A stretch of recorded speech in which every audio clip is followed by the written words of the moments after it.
Hello, my name is Ijeoma Aniebo.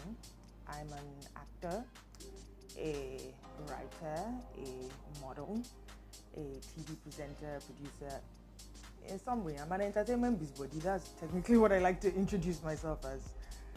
But that's generally because I've done a lot of work in the entertainment industry. But first and foremost, I'm an actor. Wow, what is my skin type? You know, I'm not even sure that I still know at this point. When people ask me, I tend to say combination because I have quite a few things going on around. Up until a few years ago, I had very dry skin on my legs. That's not the case now. My legs tend to reflect light by themselves. I have no idea how that changed. I'm not even going to go into that. I have very oily, very sensitive skin on my face.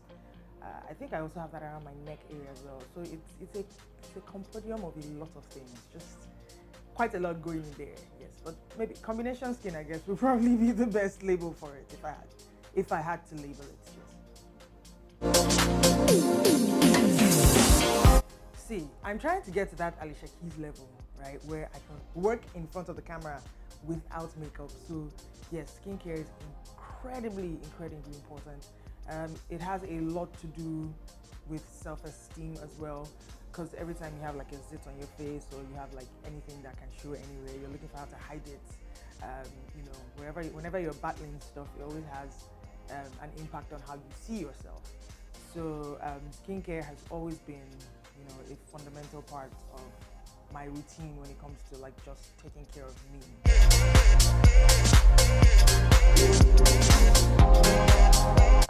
So the first indication was the acne that showed up when I was about 14, 15. Before then, my skin was clear. I had no issues.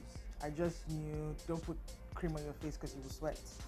But there was nothing like washes or like cleansers or any of those things.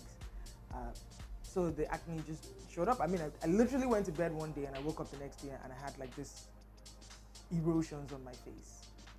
So I went to a doctor, to the family doctor, and he was like, oh yeah, this tends to happen around this time. So they gave me Clearasil, which is like an entire line of products, which I kind of used for like 10 years, and which seemed to work. They had salicylic acid washes, salicylic acid cleansers, and then benzoyl peroxide acne treatment creams and trust, living in Nigeria, you would go to the store today and find one thing and then not find it when you've run out. So it now became a buy in bulk whenever you see. But then as I grew older, it started to seem like either my skin was outgrowing the Clearasil or, you know, it just wasn't working anymore. So I had to start looking for alternatives. That definitely inspired my movement. And then I kept trying things. And then the natural skincare movement showed up and everybody was like, no, you can't use chemical things anymore.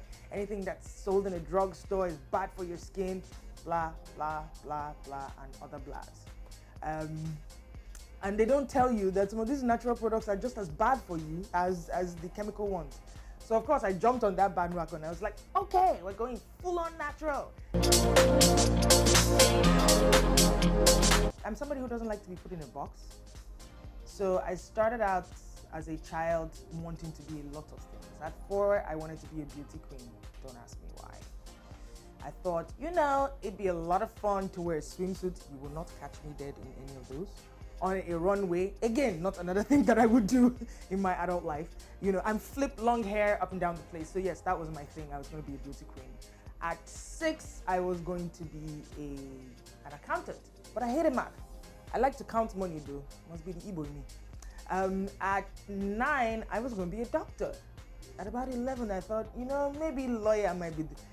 And so somewhere around 12, 13, I said, you're never going to make up your mind. I think it's time to find something that allows you to do all of these other things. And so, you know, acting was born.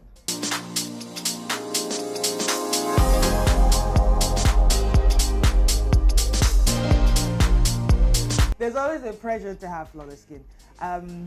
The other day I was looking at my friend's Instagram story. She went to get a facial, and there's something called. See, I'm not going to try and pretend like I know what it is. Shasha, they use knife to scrape your face. That's the one I know. Yes. And it's like, well, it's a scalpel, but it's supposed to scrape off like dead skin and pitch fuzz and give you a clearer foundation. And I thought to myself, but this looks like a nice thing to do because I'm very hairy, so I know that there's a lot of hair on my face. I'm like, okay, perhaps this might be something that you try. So I go to my trusted research people, Google, and I go and I start typing, and I'm like, what are you saying about this? You know, what is this? And the fact that I even considered it for like a nanosecond, I'm not going to do it, I promise. But the fact that I considered it for a nanosecond is, you know, a clear indication of the fact that there's always a pressure to have like skin that is, you know, have the glow, the Jesus glow. If you're not doing it with highlighters, you're doing it with something else entirely. Now, for actors, it's even worse because my face is what I sell. So imagine that you have these skin issues and they cannot be covered up with, you know, makeup. It's a problem because nobody will book you.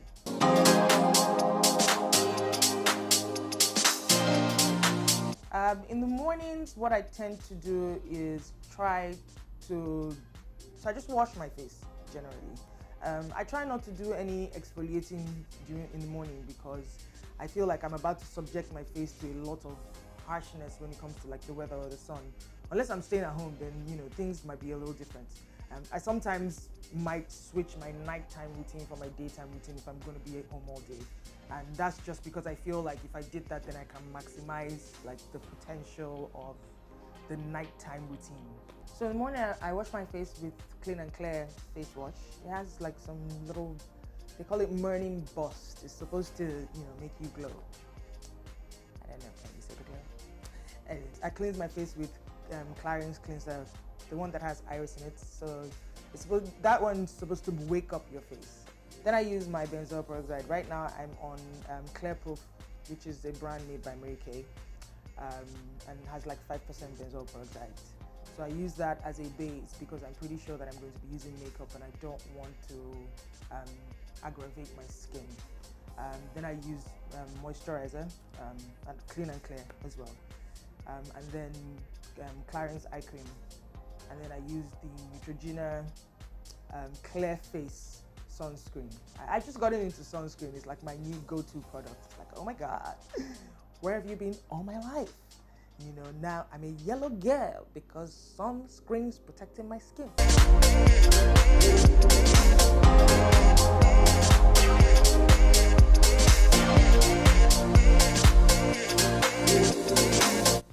Okay, so sometime last year I had to have surgery. One of the side effects of that was that my immune system dropped below regular levels.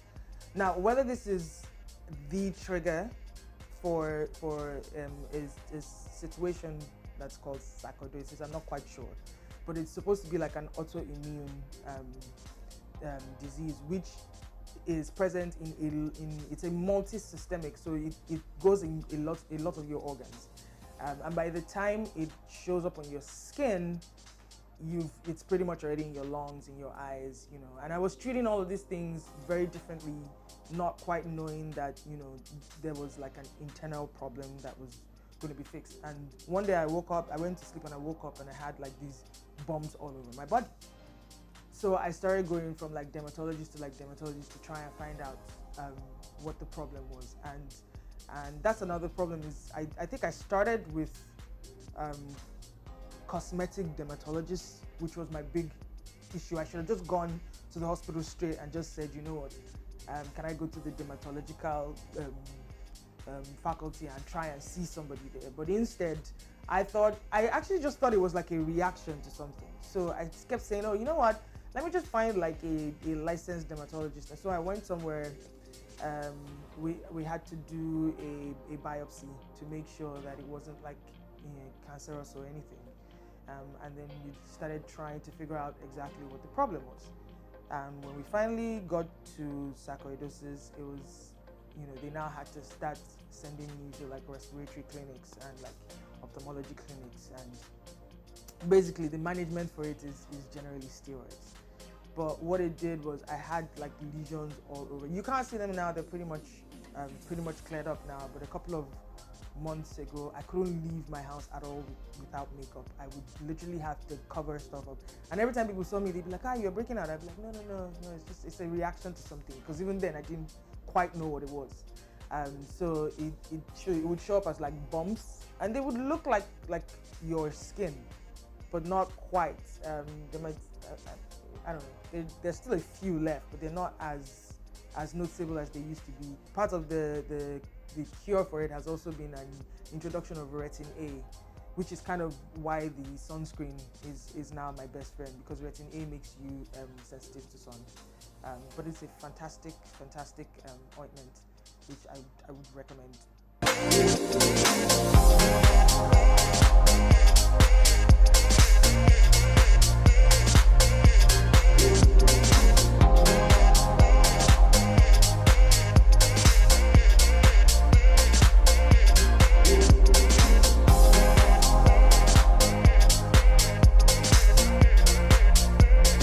I think it would have to be my wash, because I'm just like, you have to be clean. Okay, definitely Lover Lover by Tiwa Savage featuring Dr. Mighty, because that's one of the songs that I really like right now.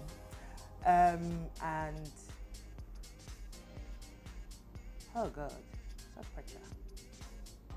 Something by Beyonce. Anything really. Anything is really. Freakum Dress. Yeah, that kind of gives you like the vibes. Like, I get my freakum dress on, flip your hair. Oh, sorry, this hair. Ooh, junk food. This interview. If I was a superhero. Wonder Woman. Get ready for your life to literally do that, to go up and come down. You're going to have highs and lows. There are going to be times when you literally will not want to exist anymore because you want to die. But, that might only last like 24 hours if you're strong enough to pull through it.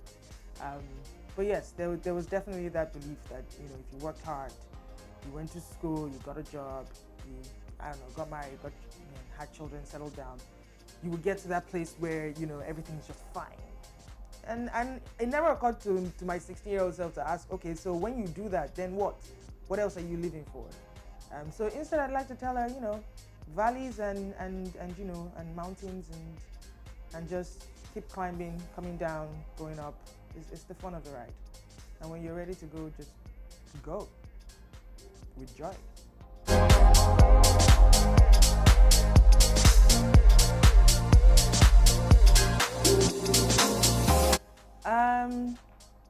Best skincare advice I've ever gotten: leave your skin alone. Like, just leave it alone. Stop poking at it. Stop trying to scrub it into submission. Stop trying to cream it into submission. Once in a while, just let it be skin. And annoyingly, that was from my mother. Yeah, but for me, beauty is a little more than skin deep. It kind of has to have some kind of substance in it for it to make any sense. Anything other than that is it's a body, and you're going to live it at some point. So why let it just be on top?